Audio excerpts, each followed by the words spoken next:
आज से तकरीबन 1300 साल पहले तक समूचे भारतीय उपमहाद्वीप पर केवल हिंदू और हिंदू धर्म से उत्पन्न अन्य शाखाएं जैसे कि बौद्ध और जैन विचारधाराओं का ही प्रभाव रहा था। लेकिन 8वीं शताब्दी की शुरुआत में समय ने कुछ ऐसी करवट ली कि इतिहास में पहली बार अरब की धरती पर जन्मे इस्लामिक राज्य सत्ता ने भारत की धरती पर अपने कदम जमा लिए।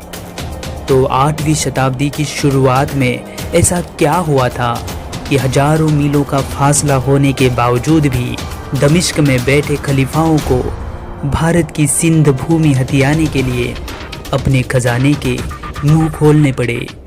और ऐसे क्या कारण रहे थे कि इस्लाम उदय के केवल 100 सालों के भीतर ही इस्लाम ने अफ्रीकी महाद्वीप के मिस्र से लेकर समूचे मध्य पूर्व और भारतीय उपमहाद्वीप के सिंध तक अपनी हुकूमत कायम कर ली।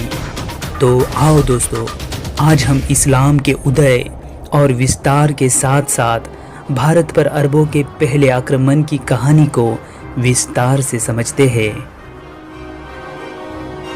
6वीं शताब्दी का मध्य पश्चिमी एशिया, अरब का सुदूर रेगिस्तानी इलाका, जहां पर कई सारे खाना बदोश कबीले रहा करते थे।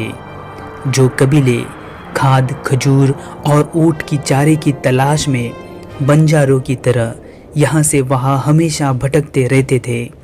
जिन कबीलों की अपनी अपनी अलग अलग धार्मिक आस्थाएं थी और जिनकी अलग अलग देवी देवताएं और अलग अलग मूर्तियाँ भी थी।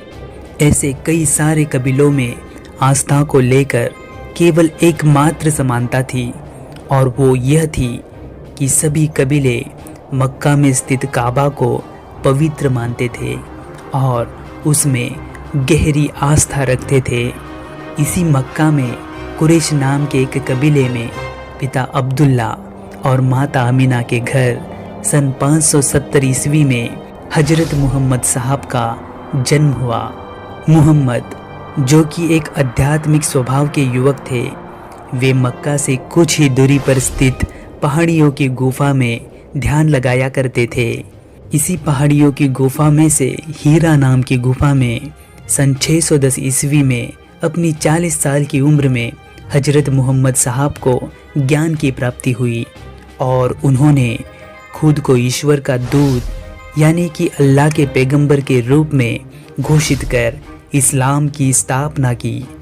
केवल एक ही ईश्वर अल्लाह में विश्वास रखने वाले इस्लामिक विचारधारा ने मक्का के मूर्ति पूजक और बहुईश्वरवादी विचारधारा को कड़ा विरोध किया, जिस कारण मूर्ति पूजा में विश्वास रखने वाले मक्का के कई सारे कबीलों ने पैगंबर मोहम्मद साहब और उनके अनुयायियों को मक्का छोड़ने पर मजबूर किया, जिसके चलते सन 622 ईस्वी में मोहम्मद साहब मक्का छोड़कर मदीना आ गए।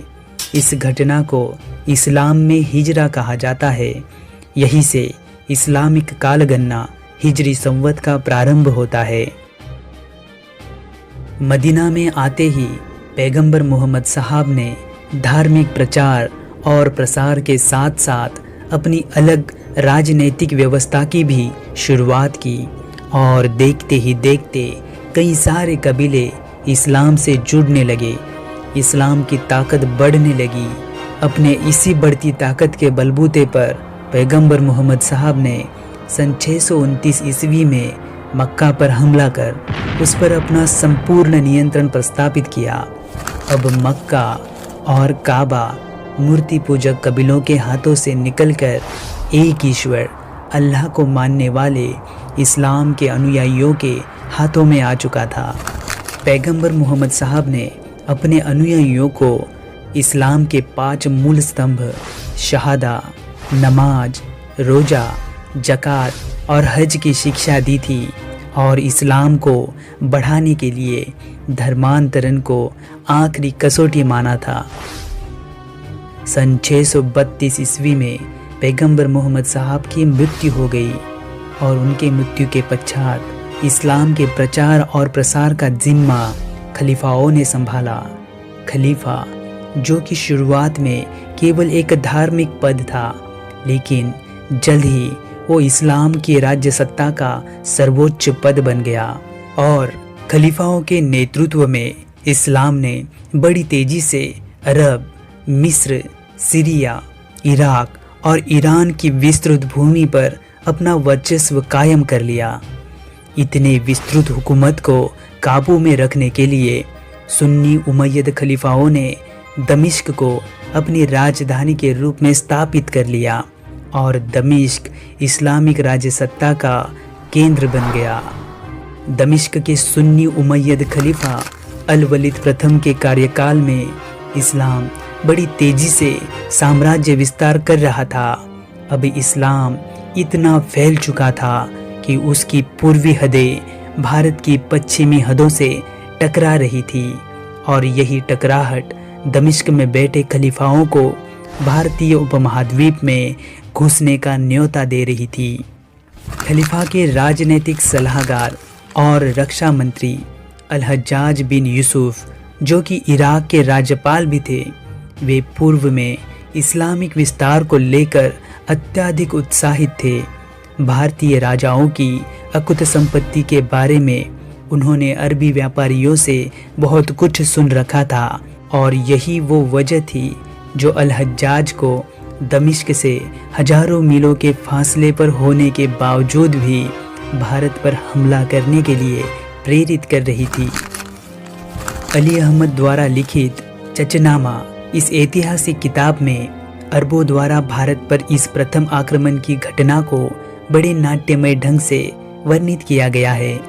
इस किताब के अनुसार श्रीलंका के राजा ने उमय्यद खलीफा के लिए कीमती तोहफों से भरे 8 जहाज भेजे थे, जिसे सिंध के देबल बंदरगाह पर समुद्री लुटेरों द्वारा लूट लिया गया था।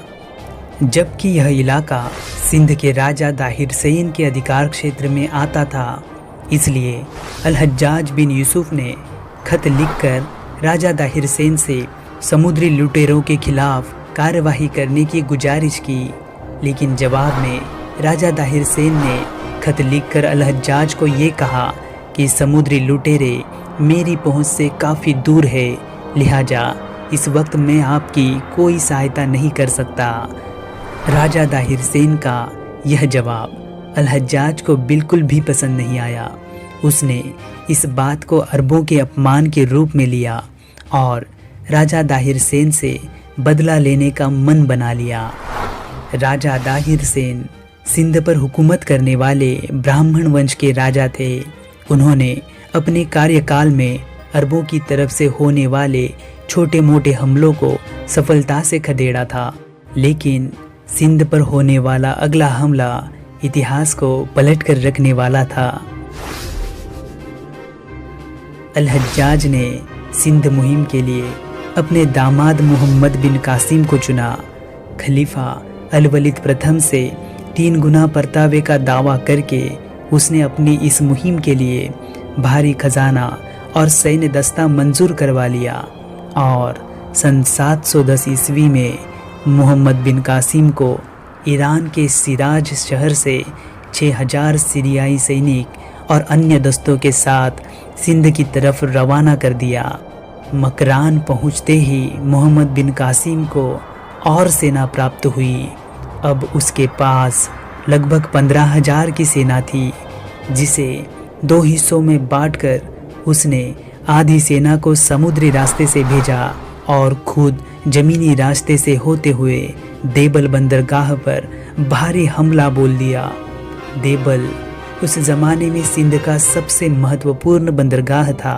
मोहम्मद बिन कासिम ने फरमान जारी कर दिया कि जो इस्लाम को कबूल नहीं करेगा उन्हें मौत के घाट उतार दिया जाए, और इस कारण देबल में 17 साल से ऊपर के हजारों युवकों का कत्ल करवा दिया गया।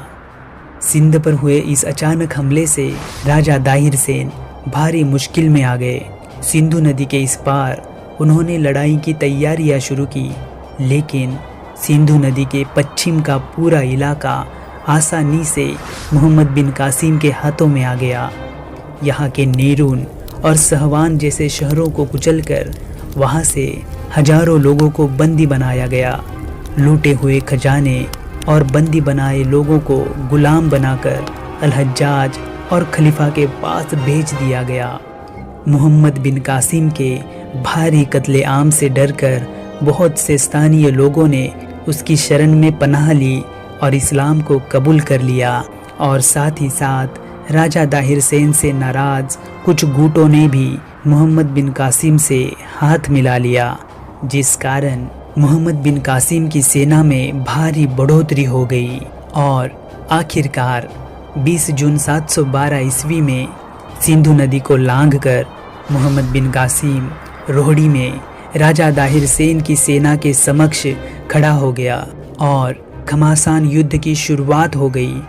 राजा दाहिर सेन हाथी पर लकड़ी और लोहे से बने मचान में बैठकर शत्रु पर तीरों की बरसात करने लगे। अरबी सेना पर भारी पड़ रहे राजा दाहिर सेन की सेना को रोकने के लिए मोहम्मद बिन कासिम ने एक नामी शक्ल लड़ाई। उसने राजा दाहिर सेन के हाथी पर जलते हुए तीरों की बरसात की। लकड़ी से बने हौदे में अचानक आग लग गई और राजा दाहिर सेन का हाथी बेकाबू होकर सिंधु नदी के पानी में जाकर बैठ गया। जैसे ही राजा दाहिर सेन हाथी से उतरे, अरबी सेना की एक टुकड़ी ने उन पर हमला बोल दिया और तलवार से हमला करके राजा दाहिर सेन को मार गिराया गया। राजा दाहिर सेन के मौत के साथ ही मोहम्मद बिन कासिम का सिंध पर कब्जा हो गया। राजा दाहिर सेन का सिर कलम करके उसे अल-हज्जाज के पास भेजा गया। साथ ही साथ राजा दाहिर सेन की 2 बेटियों को भी खलीफा को तोहफे के रूप में भेज दिया गया। इसके पश्चात मोहम्मद बिन कासिम ने ब्राह्मणाबाद और मुल्तान पर फतेह हासिल करके समूचा सिंध अपने कब्जे में कर लिया। मोहम्मद बिन कासिम ने अगले 3 सालों तक सिंध पर अपनी हुकूमत की। सिंध के गैर मुस्लिमों पर जजिया कर लगाने वाला मोहम्मद बिन कासिम पहला हुक्मरान था। इन 3 सालों में मोहम्मद बिन कासिम ने भारत के अलग अलग क्षेत्रों पर सैन्य अभियान चलाए, लेकिन उसे सफलता नहीं मिली। मोहम्मद बिन कासिम भारत पर अरबों के साम्राज्य के विस्तार में लगा ही हुआ था कि तभी अल-हज्जाज की मृत्यु हो गई और खलीफा अल-वलीद प्रथम का भी देहांत हो गया।